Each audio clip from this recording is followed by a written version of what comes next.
Hey everyone, welcome back to Market Psychology 101, where we look for value in the markets when there's fear and are cautious when there's greed. Today, we are going to be taking a look at all things to do with the Bitcoin rainbow chart, where we are at. First, let's start off with fear and greed. And over the last year, you can see we are in this relative uptrend into greed, but recently we've been falling down a little bit.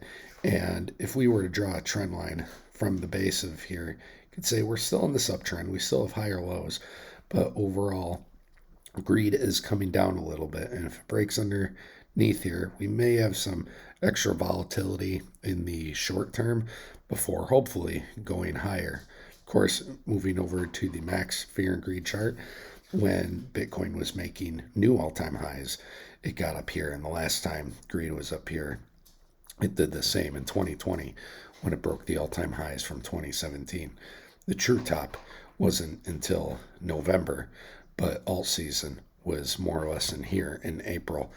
Going over into the Altseason index, which is also on blockchaincenter.net. I want you guys to notice when we take the Altseason index and put it on the yearly view, we are in this uptrend. And overall, even though alts have been getting sucked up back into Bitcoin, and we'll take a look at Bitcoin dominance too, overall we are in this uptrend. So maybe alt season is getting close to kicking off sometime in the future, in the next half a year or so, somewhere in there. But something to keep an eye on when alt season starts running up here. That'll be a great time to have some of those alts. But still, some of them have sold off recently, so you may be able to get some good deals on those. Excuse me. So going over to the Bitcoin rainbow chart, we just had the halving, and something I've talked about a lot is how each halving we go up one of these zones. So you can see when we were in the second halving, we got into the second rainbow colored zone, the buy zone. The third halving, we got into the accumulate zone.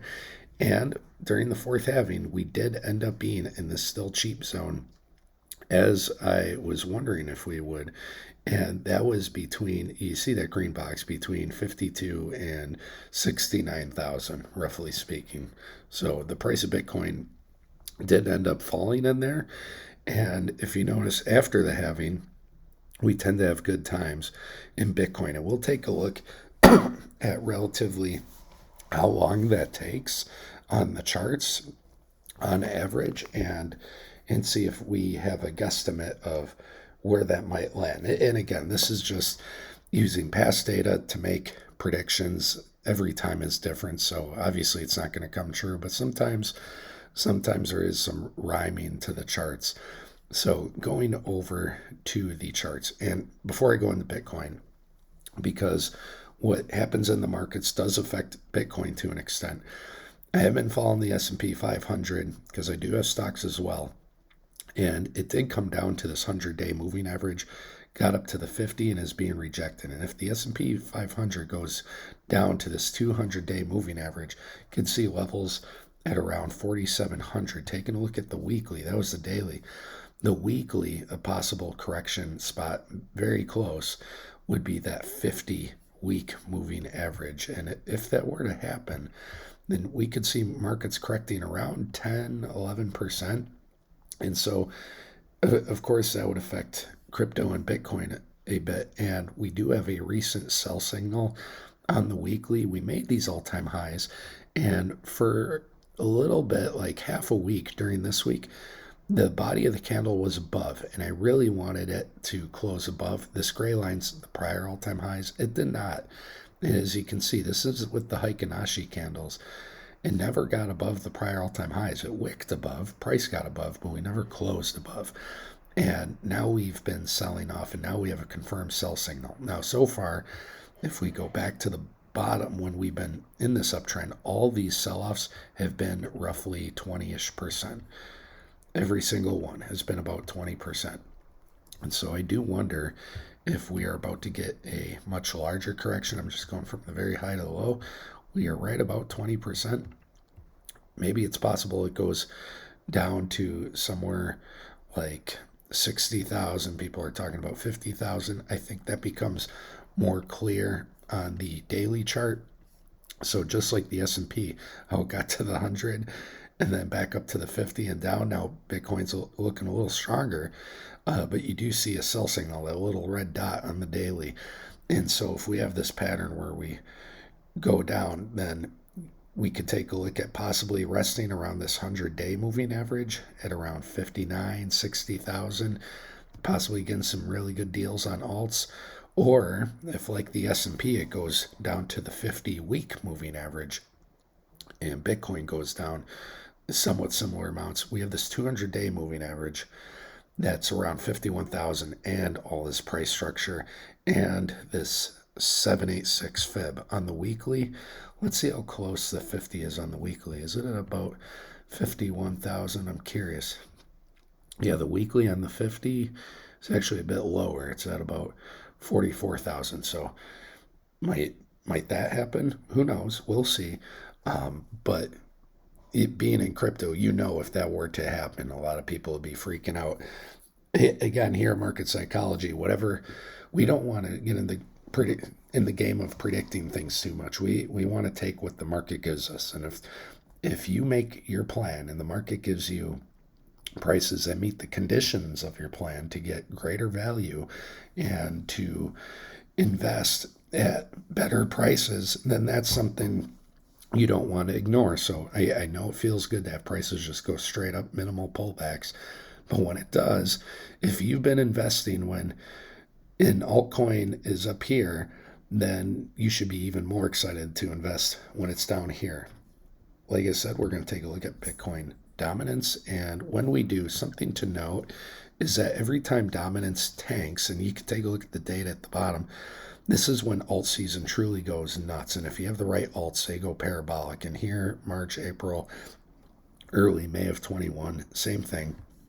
So Bitcoin dominance, I'm still looking for it to go to this 57% and close as a base at the very least. That's my opinion, because we have some structure from last cycle where we had support and then where we reached the peak.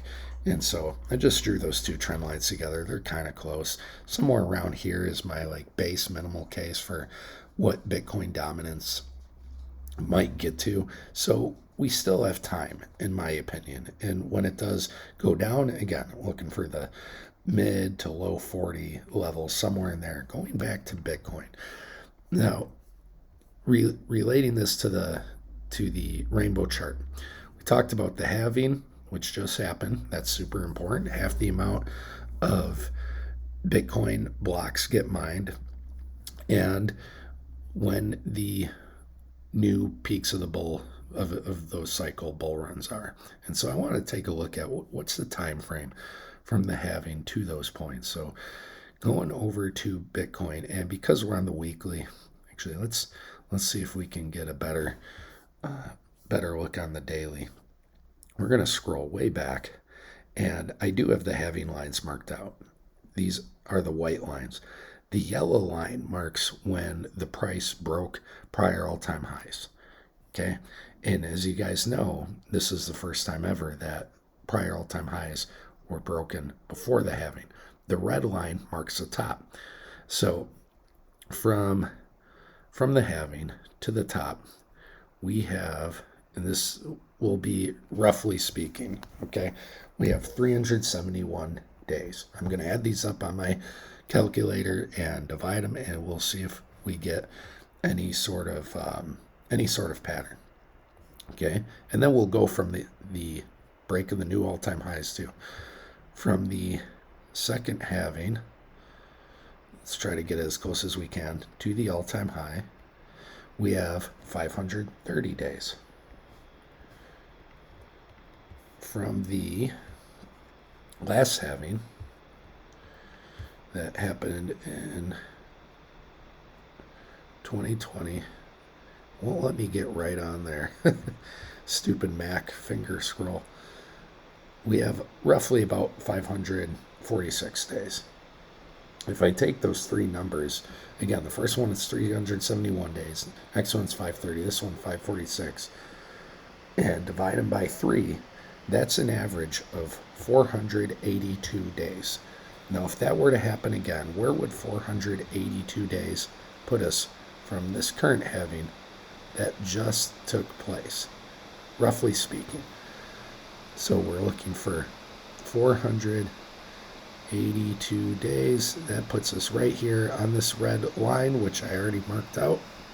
Sometimes I forget I do these things on the chart, which would be right here in August of next year.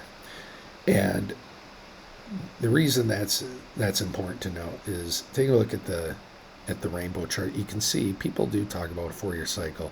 From this peak in November of 2013, it was 4 years, roughly speaking, till December of 2017. Okay, and it was 4 years till November of 21. This was the true top of Bitcoin. Now, Altseason, I'll argue, happened more here. So this time was unique. And if your alts ran, you would be dumb not to sell in here. Some did run later. I'll give you that. But if we run in August of 25, let's go over there and take a look. If we got up to that orange band, let's say you see those red boxes. I'm going to look at the orange ones here because you see how the peak has been going down a little. We'll give a conservative estimate. That would make Bitcoin possibly $175,000 to $225,000.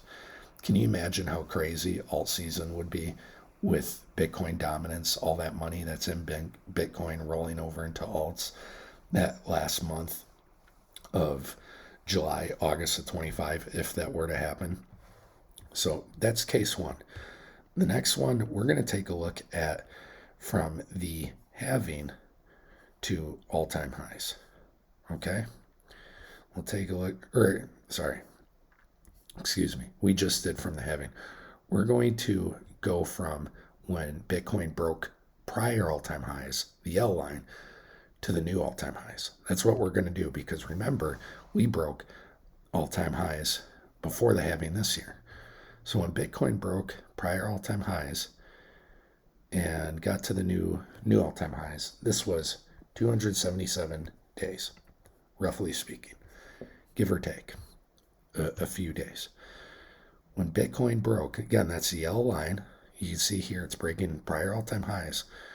When it broke prior all-time highs, and by the way, sorry for my voice, I find a little sickness, 286 days. Okay, one more. When Bitcoin broke, it's the yellow line, prior all-time highs, and got to the ultimate peak, that was 344 days.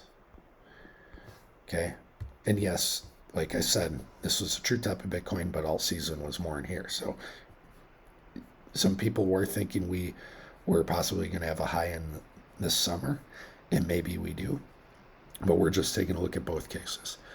All right, so if that's true, then from we take those three numbers, we divide it by 3, we get an average of 302 days. Okay, that's what my calculator got it out to, 302 days. If I take those three numbers divided by 3. So let's take 302 days, and let's find out where exactly that is. Get as close as we can. That puts us in the end of this year, December 31st of 2024 would be the average. So might we see a top? Let's draw a line there. My cat says hi. Let's draw a line here. And he's trying to walk on the keyboard. My cat says hi, and he hopes your investments are doing well.